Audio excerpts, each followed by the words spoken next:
Okay, arpeggios. When this word comes up, a lot of people do tend to think of neoclassical shredding and sweeping, but that's not what we're going to talk about specifically today. It's basically the use of arpeggios in your melodic lines. It doesn't all have to be, 3-octave sweeping type ideas, which those are great, and I love that kind of playing. But what I want to talk about is how I approach using arpeggios in my improvisations, and kind of showing where they come from, and it will fit in quite well with everything else that we're talking about here. And it's actually quite simple. Going to stick on our trusty D minor for this.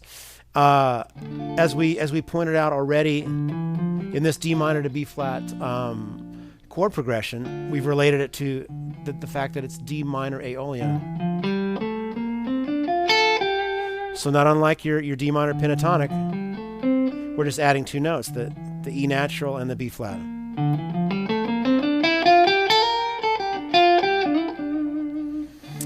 And a lot of, when I first delved into scratching the surface of modes and all that, it was really, I didn't want to think of everything as individual modes, but I did want to relate them to whatever the mother major key was. In this regard, it's F major. At that point for me, it was easier to think of it that way, and maybe it will be for you. So we know that D minor Aeolian comes from the key of F major. And so these triads that I'm going to show you is going to be basically right up the F major scale. We're going to start with an F major triad. So there it is. It's just F A C.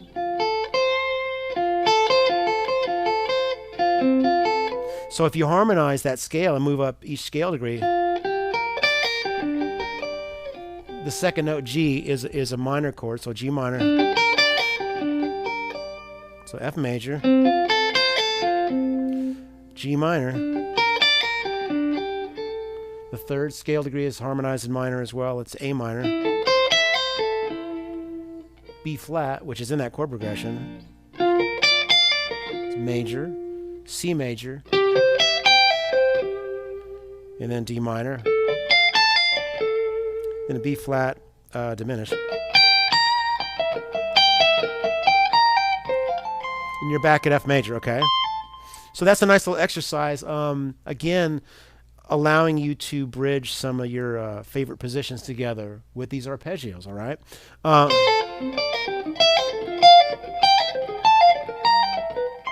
So essentially, if you're in the key of F major or D minor and it's the Aeolian mode, all these triads work. Some of them are more tension than others, depending on what chord is sounding at that time. Like over the D minor, it's kind of pretty inside sounding, because it's got the 7th, the 5th, the 3rd, and the 7th. So it's actually a nice arpeggio to play over the D minor.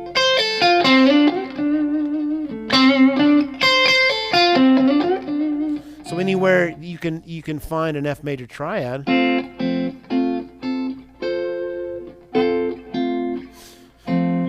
I mean, all those notes are they'll sound good over that chord.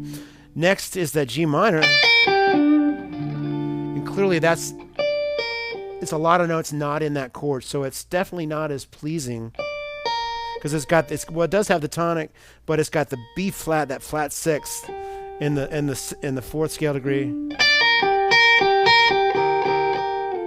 So unless you go,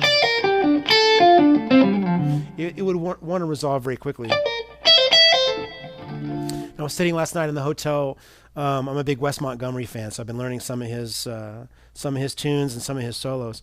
And anytime he's got a minor chord, like a D minor chord, I was learning Impressions last night, which happens to be in the key of D minor. He'd play an A minor triad over that D minor, and it's nice because it's got the 9th scale degree, the 7th, and the 5th. It's a couple of nice, So it's nice. So it's kind of the same idea. He's taken an arpeggio from the key, but that has a couple of nice color tones.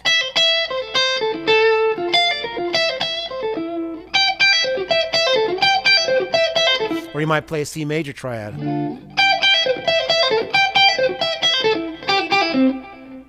So that's kind of a nice application of what I'm talking about here.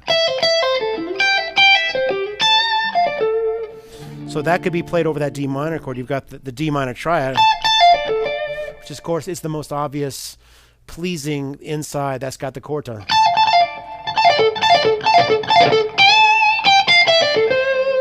But the idea is superimposing some of these other triads, these arpeggios. Yeah, that C major and A minor are really common.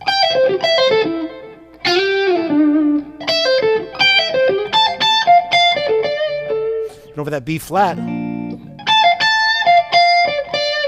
that D minor arpeggio sounds beautiful because it's got that major 7 like I talked about. It's got the major 7, 5, and 3rd.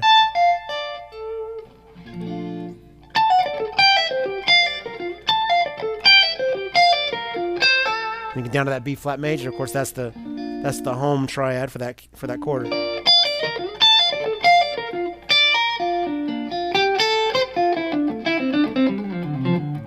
Okay, so that's the idea. If you know the key that you're in, you can apply the triads that are diatonic to that key.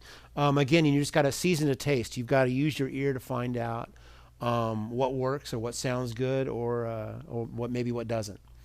So no wrong or right. It's just up to you as the player to figure out what sounds best to you, and hopefully that's interesting to the people listening to you. So let's apply some of these ideas. I'm going to go to let's take the ending of "Cry for You," where it's pretty rocked out, and I'm going to play some of these triadic ideas incorporated with some melodic lines, so you can hear some of the tension and release with arpeggios.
As I was hoping to demonstrate there is just playing simply some of the arpeggiated ideas.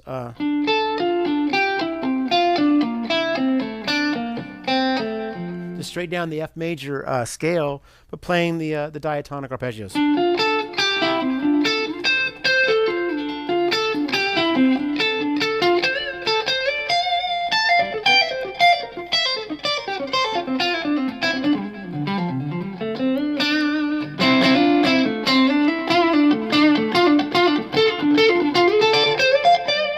So anywhere you can find those 3-note groupings,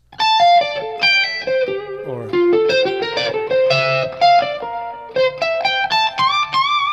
going to be a great way to add just a little bit more excitement and harmonic content to your playing. So have fun exploring those possibilities.